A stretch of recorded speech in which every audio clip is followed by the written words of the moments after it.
Hey everyone, Mr. Harvey here. Let's continue our lecture. We are on chapter 17, ladies and gentlemen, and today we are going to be focusing on new imperialism within Africa during the late 1800s and early 1900s. So let's get started, ladies and gentlemen. When it comes to new imperialism, ladies and gentlemen, Africa, the division of Africa, Africa being carved up, is really the most symbolic event of this new imperialism. It is a prime example of this new imperialism, the events that go on in Africa. And between the 1870s and 1900, after that, we're going to see Europe divide up the entire continent among themselves for a variety of reasons. Some reasons that we talked about, and some reasons that I'm going to go more.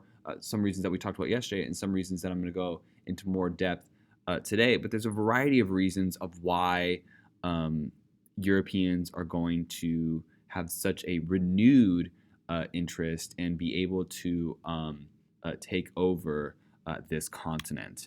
We're going to see motivations ranging from economic to political to military motivations, and we're going to be seeing these European powers really trying to maximize strategic control of the territory, of the markets, of the raw materials, and the effects of this new imperialism within Africa are going to be devastating. They're going to be devastating then, and we're still feeling and seeing within the world some of the effects of this European imperialism within Africa today, as it is still very much a destabilized region and continent within the world.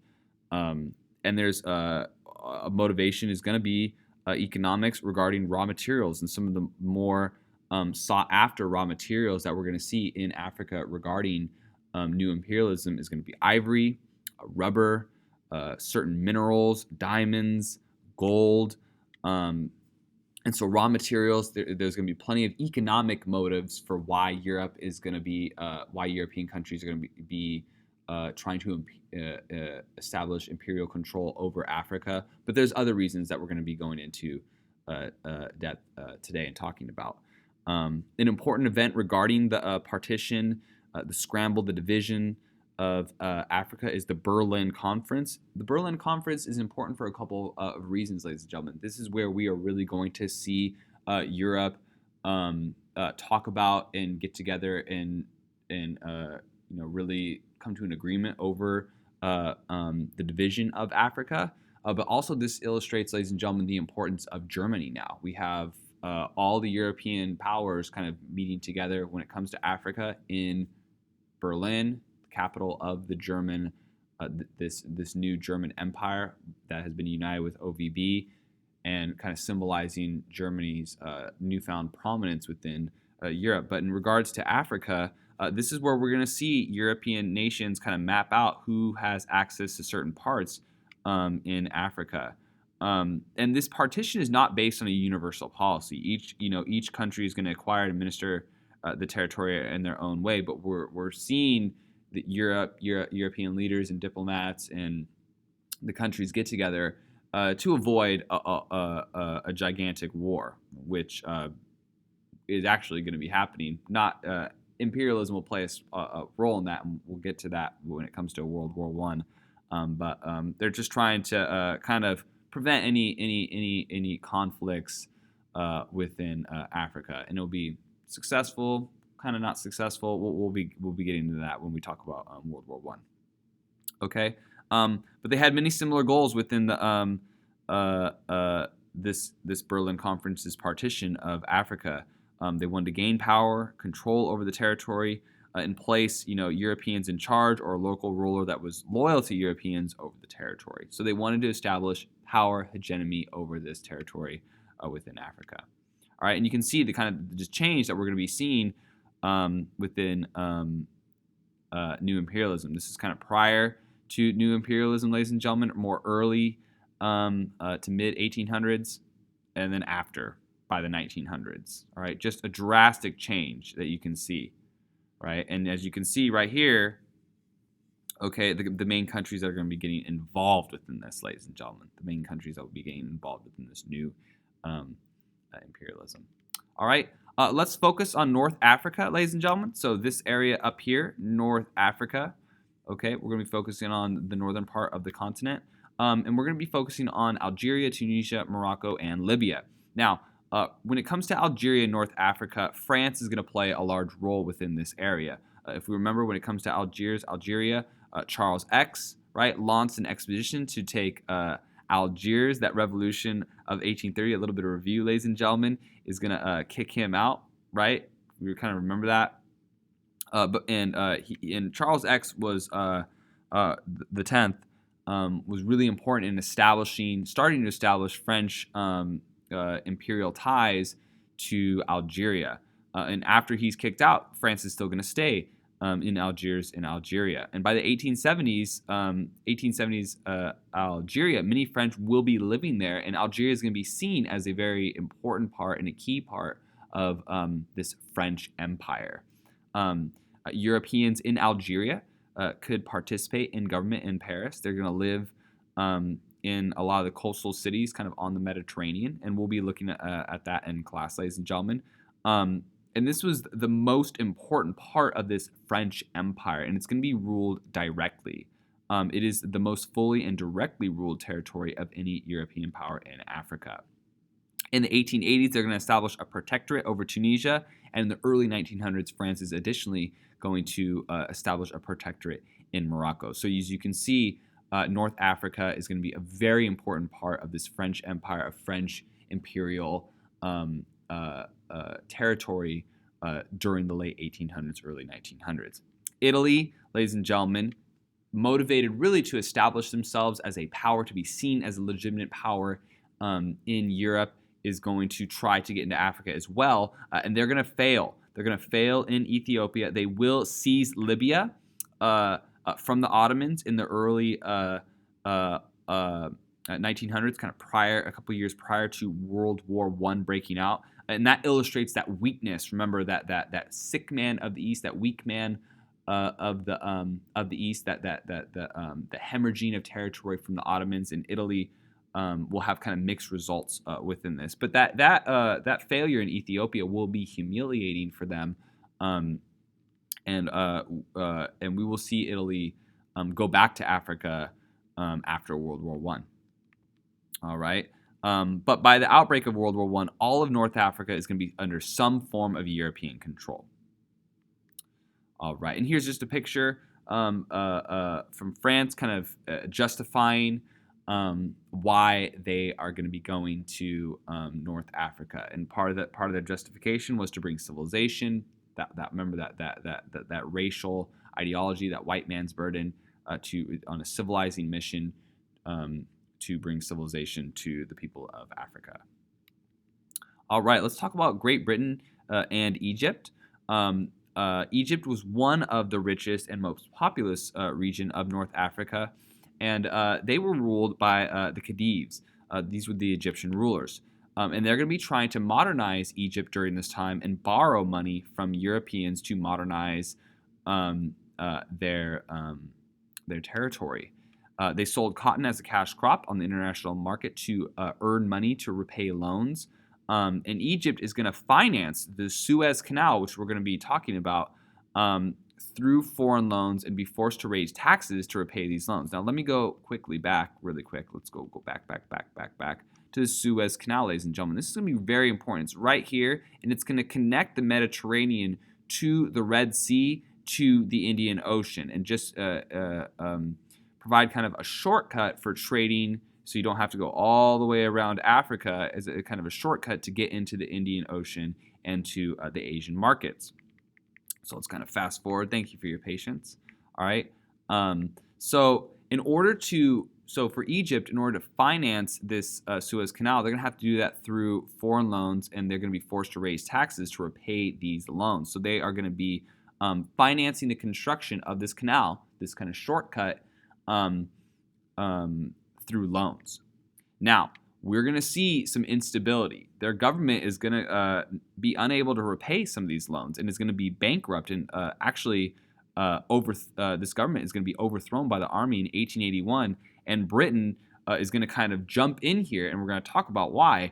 in a second. But Britain is going to defeat this army and jump in this kind of unstable time period within Egypt to ensure that they get their money back, the repayment of their loans for the Suez Canal, and access to the Suez Canal. And Britain is going to jump in here, ladies and gentlemen, because they want to be able to control the Suez Canal, because that is allows them access and quick access to their crown jewel of India. Britain sees this as an opportunity for them to be able to trade much quicker, much more efficiently with their crown jewels. So they are going to see this instability.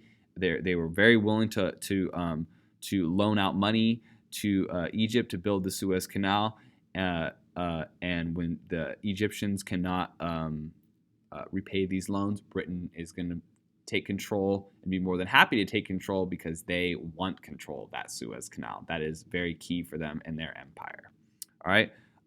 So it's really important to understand that Egypt is never going to be officially part of the British Empire. It's going to be administered indirectly, and the Khedives will rule as kings, but we are going to see a small number of British officials dominate the Egyptian administration, dominate Egyptian politics in that region. Okay, and there is the Suez Canal, just this simple waterway that is going to be able to connect the Mediterranean to the Red Sea, and eventually the Red Sea is going to lead into the Indian Ocean and just help. For Britain, they see this as an opportunity for them to control their trade routes and have a much quicker and efficient way to their crown jewel. The Suez Canal is so important to Great Britain. That is going to be so important for their empire. All right. So their goal in Egypt, ladies and gentlemen, is political and military stability and control. They're trying to make sure that Egypt repays their debts, but also they want that control, as I've said before, in the Suez Canal. They also see Egypt as a military base, and so they're going to establish a naval base in Egypt to allow them to control the Suez Canal, control that region of the Mediterranean and the Red Sea. And again, we know this, right? The British Navy, right? It's so important. Britain, an island nation. We know this from the Battle of the Spanish Armada, Trafalgar. That navy is so important. So they're going to see Egypt as just as a way to establish another base for their navy to have more control over the oceans. All right. They're going to prevent Egypt from establishing a textile industry that can compete with them, with Great Britain. And economically, Egypt is going to suffer under British control. Economically, income for Egyptians is going to decline, and we're going to see nationalism within Egypt. We're going to see Islamic militancy grow as the Egyptians suffer with some tough economic times at the hands of the British. And we will see the Muslim Brotherhood, the Egyptian Islamic militants, provide many ideas that will inspire some of the more radical Islamic groups of today, but really trying to kick the Europeans out of their country and area. Now, Britain is also going to go south. They're going to go to the Upper Nile. Now, the Upper Nile is kind of more south. Lower Nile is more north towards the Mediterranean. But we're going to see Britain try to take this the Sudan in 1898. So they're going to try to control more southern territory below Egypt, ladies and gentlemen. And we're going to see a huge battle, the Battle of Omdurman. We're going to see 10,000 Sudanese die at the hands of the advanced weapons of the British, and only 48 British are going to die in this battle, as opposed to 10,000 Sudanese. And what's important about this, ladies and gentlemen, is the weaponry. All right, this is going to foreshadow, and very important, the terrible power of these new modern industrial weapons that Europeans have. Most notably, ladies and gentlemen, the machine gun. All right, and we're going to see, ladies and gentlemen, some European figures. Churchill is one, who are going to look at these weapons and go, "Oh my goodness, what happens? What's going to happen when we fight each other, Europeans?" When the European countries are going to say that to one another, what happens when the European countries are going to turn these weapons on one another? Just the death and the carnage that is going to take place. So really, this Battle of Omdurman is kind of foreshadowing the carnage and death and a destruction that we will see in World War I when Europeans use these weapons on and turn these weapons on each other. Very terrible event. We're also going to see, ladies and gentlemen, some tensions, and that's going to be very important leading up to World War I. We'll talk about how imperialism is kind of a tension leading into the war, but France and Great Britain are going to have some tension over Egypt and over some territory in North Africa. France wanted to have influence in Egypt.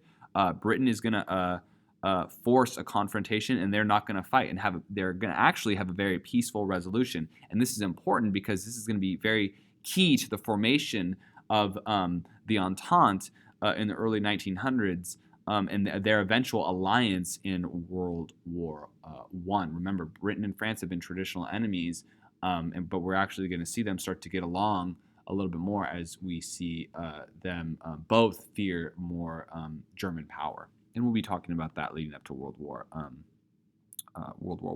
But this is just a depiction of that Battle of Omdurman, showcasing just the destruction, ladies and gentlemen, of these new advanced weapons. And the European observers, Churchill was among one of them, just were appalled at the firepower and the carnage that these weapons could unleash, and again, foreshadowing the carnage and the terrible battles that we are going to be seeing with Europeans using these weapons on one another in World War I. All right, let's talk a little about West Africa, ladies and gentlemen. We're going to see France surrender their interest in Egypt because they're going to kind of turn their attention to West Africa. France is going to control much of sub-Saharan Africa. French West Africa is going to have 12 million inhabitants and actually be 8 times larger than France itself. The British are going to have 4 West African colonies: Sierra Leone, Gambia, the Gold Coast, now Ghana, and Nigeria. We're going to see Nigeria's territory be combined into the colony of Nigeria and be ruled indirectly. So definitely some competition in West Africa as well. Now, we're going to see one of the most terrible episodes of African imperialism, ladies and gentlemen, is going to be in the Belgian Congo. And this is going to be the Belgians in the Congo in kind of south central Africa. And the person behind this is going to be King Leopold II. Now, in the 1880s, he's going to personally finance and kind of buy and own his own territory in the Congo. And his motivation was to acquire colonies to show and prove Belgium's worth. To remember, one of those motives is if you're going to be considered a great power, you have to have colonies. Well, that was a huge motivator for Leopold. The Belgian government actually had no interest in the colonies, but Leopold did. So Leopold himself, through some lies and false humanitarian interests, is going to finance expeditions into the Congo, and he is going to, with this explorer, Henry Morton Stanley, he's going to allow Stanley to explore the Congo and acquire territory through treaties that are going to be very confusing to African tribes, and Leopold is really going to manipulate and exploit them and take advantage of them and just take their territory. The United States and the Berlin Conference are going to accept these treaties with the local tribes, and Leopold is going to be the personal ruler of this kind of Congo territory that he personally owns. And he's going to cultivate this image of being a humanitarian, of taking care of the Africans, of introducing humanitarian values, bringing food and schools and culture. When he's actually, in actuality, he's going to impose just brutal and terrible conditions in the Congo. He's going to have slave labor. He's going to intimidate the people. He's going to torture them, mutilate them. It's just going to be mass murder to extract the natural resources that Leopold is after, namely ivory and rubber. Now, eventually, his crimes are going to be exposed by George Washington Williams and others. He's going to be forced to turn the Congo over to the Belgian government, but Leopold, was just awful to the African people, to the people of the Congo. and it was terrible. And in the 30 years as ruler, approximately one half of the residents of the Congo were victims of murder, exploitation, starvation, and disease, and just so many will die, and it'll be just terrible. And this is just one of a prime example of the atrocities committed within Africa during this new imperialism. All right, and a major raw material that Europe, but Belgium was definitely after, it was ivory. All right, let's talk about Germany, ladies and gentlemen, and German involvement in Africa. OVB was actually very initially reluctant to enter in imperialistic ventures, and he's only going to change his mind from pressure from other areas. OVB really didn't want to get involved in global affairs. He wanted, very similar to Napoleon, he really wanted to focus on Europe, the continent. But he's going to be kind of forced to change his mind, and this is kind of getting close to when he is ousted from power. And we're going to see in 1884, 1885, Germany is going to declare protectorates in the southwest area of Africa, Nambia, Togoland, the Cameroons. And they're going to acquire these territories chiefly to really improve Germany's diplomatic position in European affairs and to really challenge the French in France when it comes to colonialism, and also be used to pressure Great Britain. And as we know, as we talked a little bit before, the Berlin Conference took place in Germany. And I want to kind of go through this a little bit more, but this is that conference where the major European powers are going to decide on a process of sharing power in Africa. Now, the partition of Africa was not necessarily their intent. Their initial goal was to kind of set guidelines for bringing this civilization, Christianity, and commerce to Africa, and to just really make sure that they kind of have rules so a huge war or conflict didn't break out. But getting back to German imperialism, ladies and gentlemen, this imperialism was very short-lived, involved few Germans, really didn't produce a lot of significant economic gains, and Germany is going to lose this German empire and their imperial holdings in Africa and in the Pacific after World War I, ladies and gentlemen. Okay, and so because of that, they're not going to experience the decolonization that we're going to be seeing after World War II. All right. Now, the German Empire only lasted about 30 years, but it's very important for us to acknowledge and understand that the Germans carried out some serious atrocities within this German Empire in Africa. You had, in 1904, the Herero People Revolt. In Germany, the Germans are going to kill all the males within this revolt and place a lot of the survivors in concentration camps. But we're going to see 80% of the Herero people, the population, die during German imperialism in Africa. And this is just one of many atrocities and terrible events that's going to be taking place and genocides that we're going to be seeing during African imperialism, ladies and gentlemen. All right, let's talk about South Africa, ladies and gentlemen. Except for Algeria, only South Africa really attracted large numbers of European settlers. And it's important to understand that South Africa is going to have kind of a different story when it comes to imperialism. Now, it was actually first settled by the Dutch in old imperialism in the 1600s. And South Africa is going to be a really important port for trade with Cape Town. Okay, kind of before, as merchants and traders are kind of coming from the Indian Ocean, going back up to the Atlantic Ocean, or going from the Atlantic Ocean to the Indian Ocean.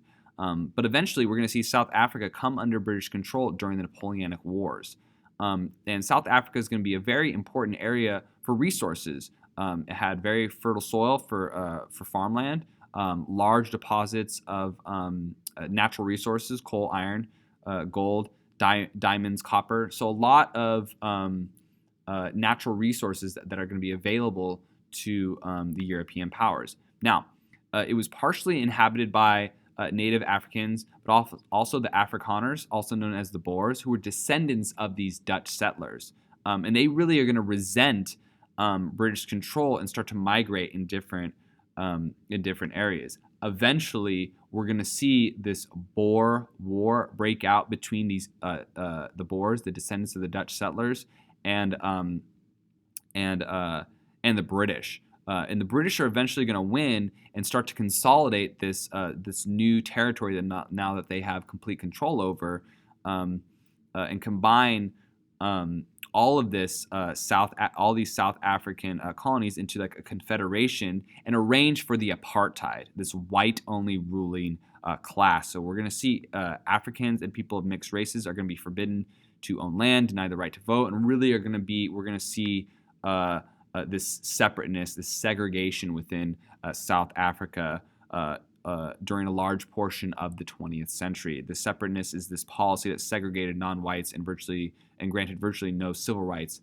to people of color, people of color in South Africa, and it's going to lead to some severe oppression to peoples of colors until the 1990s, where we see Nelson Mandela and the apartheid break up.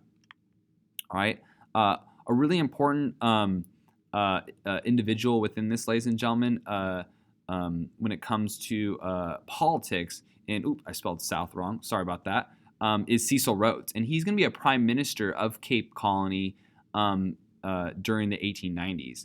He was a very strong British imperialist, and he believed in this Cape to Cairo dream where Britain is going to control all of Africa. And he's actually going to found a colony and name it after him called Rhodesia. And here is a picture of Cecil Rhodes. All right, and a picture of some of the diamonds that are mined and taken from Africa. All right, ladies and gentlemen, well, we'll stop here for today. That is it for us talking about African imperialism. Thank you so much for listening. And in the next lecture, we're going to continue talking about imperialism in different areas. Thank you so much.